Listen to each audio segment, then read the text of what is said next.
নমস্কাৰ বন্ধুসকল, এইটো মাগুৰ মাছ দেখিছে নাই? মাগুৰ মাছ জোল মই আপোনালোকক দেখাই দিছো। বৰ বেছিকে মই হেৰি নাখাওঁ। এইটো মাগুৰ মাছ দেখালো আপোনালোকক। তাৰপৰা এফালে পিঁয়াজ, আলু, ধনিয়া পাত, জলকীয়া, চাটনি, এই ঔটেঙা, তাৰপৰা আছে শাকখন। মোৰ বইল শাক খাওঁ, মই খুব বইল শাক খাওঁ।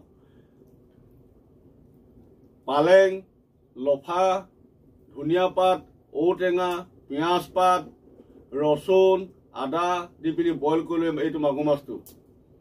কোনো নাখায় ঘৰত মাগুৰ মাছ, অকল মই খাওঁ। ঠিক আছে বন্ধুসকল, মই এতিয়া খাবলৈ লৈছোঁ। আপোনালোকে যদি খোৱা নাই খাওক আৰু কমেণ্ট দিব দেই, আৰু পাৰিলে শ্বেয়াৰটো কৰি দিব আৰু ফ'ল' কৰি দিব, আৰু লগতে ইউটিউবত চালে মানে ছাবস্ক্ৰাইব কৰি দিব। ঠিক আছে বন্ধুসকল, কৃষ্ণ ধৰিছোঁ দেই অন্নকাল।